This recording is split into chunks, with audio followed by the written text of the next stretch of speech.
And we're back. Let's take a quick look at Bitcoin USD. We're going to look at it on the monthly time frame. I'm going to close this. All right, so we're going to talk a little bit on this video about cryptocurrencies, but I wanted to take a quick look at the real-time price of cryptocurrencies. Let me just black all this out.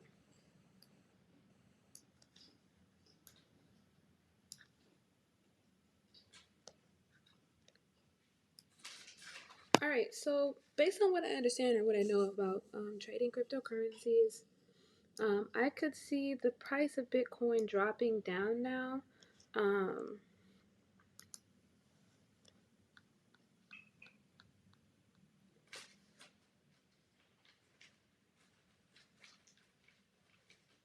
So I see that we're, basically here in this level, and price action is looking like it wants to come down and retest this next level here. We have a level here, from here to here, and a level here.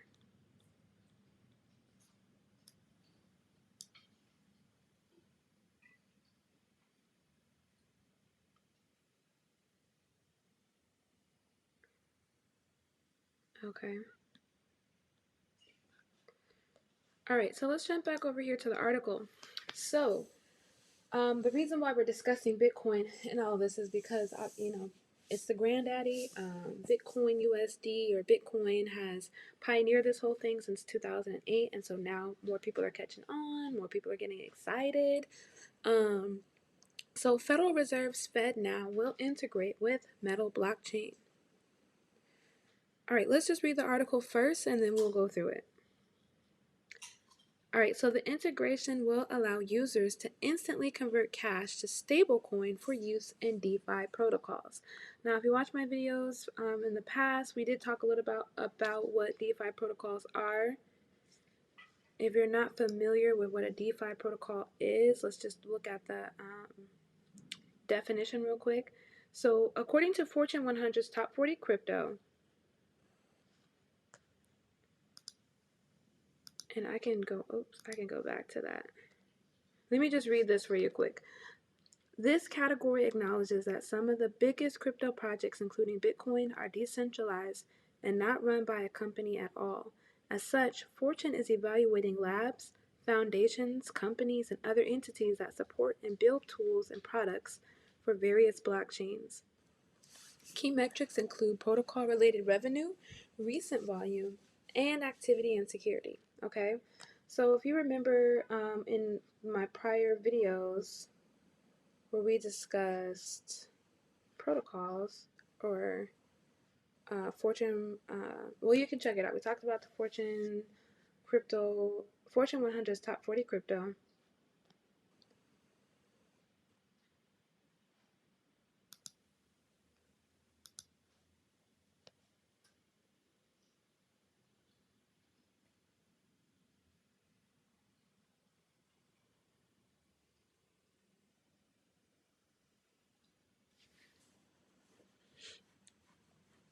Okay, you'll have to watch the videos on my Patreon page. I'm not really finding the link right now. Maybe I can pull it up a little bit later. I just didn't want to make this super long video. But the idea is that the protocols are fully DeFi, fully decentralized, okay? So the Fed now is getting into the situation with the Fed now, ironically, will integrate with Metal blockchain. All right, so the Federal Reserve's forthcoming instant paying service, FedNow, will be integrated with Metal blockchain, according to a May 11th announcement, so from today, from the Metal blockchain team. The announcement said that the integration will allow Metal users to instantly convert funds to stablecoin and back again using FedNow's send receive function. FedNow is an instant payment system developed by the U.S. Federal Reserve. It allows for round-the-clock, near-instant payments between banks. All right, so this is big news because now the Fed is in it. Like, this is our first federal stable coin, or that's what it seems like, from the U.S. Federal Reserve, the people who make our money. Okay. So currently, U.S. residents can only make instant payments domestically through third-party apps such as PayPal and Venmo or crypto wallets. The Fed has stated that the new service will launch in July. All right, that's super exciting. Okay, so we can come back to that. All right, so Metal blockchain is a crypto network developed by Metalicus. I don't know how to say that. Okay, but based on a fork of Avalanche's code. Cool. It was created to offer compliance-friendly options for decentralized finance DeFi developers. In May 11th announcement, Metal developers claim that the network is built on the foundation of BSA Bank Secrecy Act compliance, implying that it has identity verification and anti-money laundering features built in. According to its documents, the network features a subnet called XChain that allows developers to enact rules for transferring assets. For example, a token can be issued with the rule that it can only be sent to U.S. citizens or can't be traded until tomorrow. Oh, okay, so that's interesting. So you can place, there's code that allows you to place restrictions on the way that the coin is used. Or maybe the better word would be to say allowances. Not necessarily restrictions, but allowances. Okay, so CoinGraph couldn't verify what criteria FedNow will use for integration with the payment system.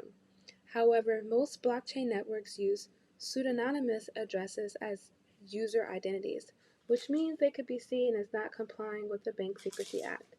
This may explain why Metal is one of the first blockchain networks to be listed as a FedNow service provider.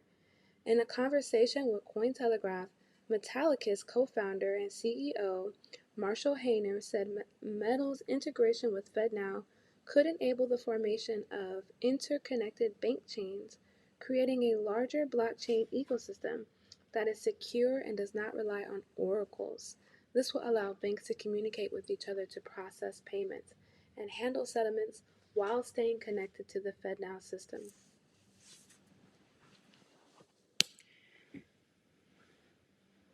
He stated that the integration will also allow banks to prepare for an eventual central bank digital currency or CBDC, so this is something we've been looking forward to, as well as for bank issued stablecoins that can interact with a basket of stablecoin currencies. FedNow has been criticized by some U.S. politicians, including the governor of Florida, Ron DeSantis, and U.S. presidential candidate, Robert Kennedy Jr., who have alleged that it is a first step towards a blockchain-based CBDC that they will say will infringe privacy. The Federal Reserve has denied that FedNow is related to a CBDC. Okay, so it's not, it's a stable coin, but it's not a central bank digital currency is what, a lot of the conversation about is what people are looking for. When asked his opinion of the controversy, Hayner dismissed these criticisms of CBDCs.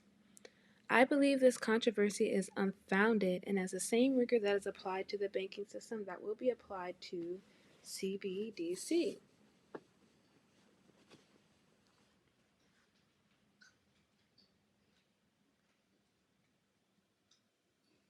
Okay, so a lot of information here.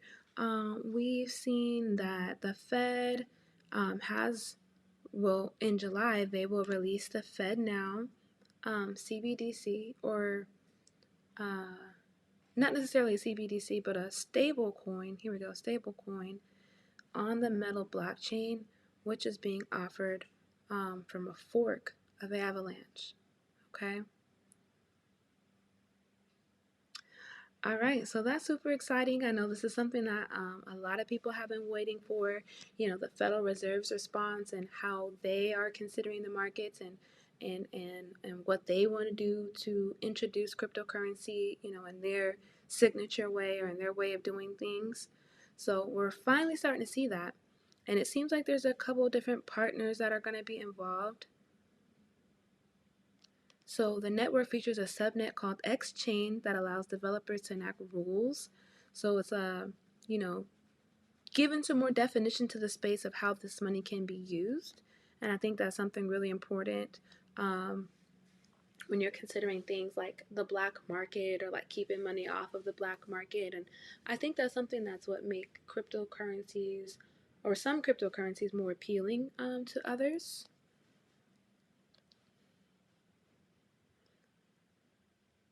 All right. So it also says FedNow could enable the formation of interconnected bank chains, creating a larger bank chain ecosystem that is secure and does not rely on oracles. Now, I don't know what they mean by that. Let's take a quick look. Let's look up oracles.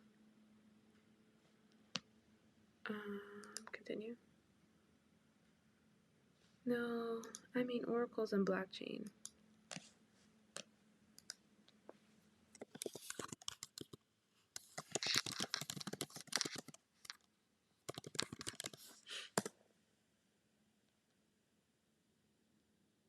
So a blockchain oracles are entities that connect blockchains to external systems, thereby enabling smart contracts to execute based upon inputs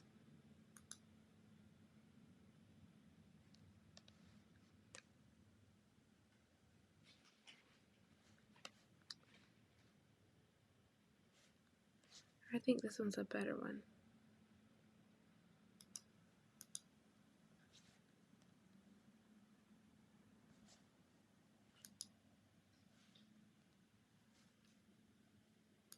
Actually, let's just take a look at this one. And maybe we'll do a separate video on what blockchain oracles really are.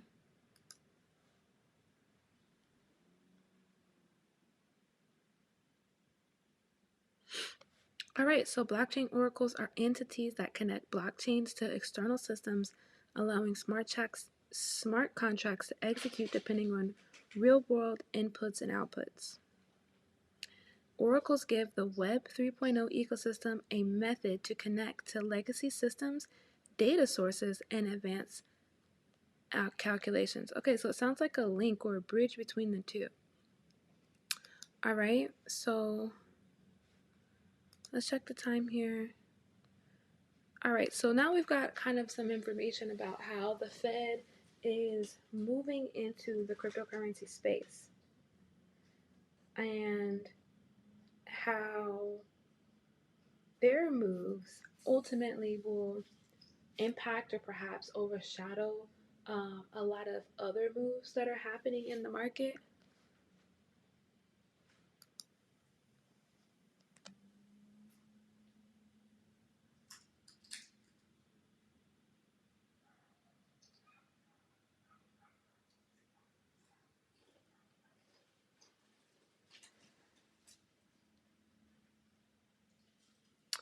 All right, and so um, the Fed says it's not necessarily a CBDC, but it could be the first step towards one that will infringe privacy.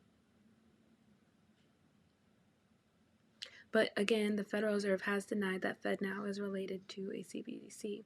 So we're still waiting for that information, and that's something that we'll continue to keep discussing over the next coming days or weeks as the cryptocurrency space continues to develop. So thank you for sharing this time. I appreciate you all, and I will catch you on the next one.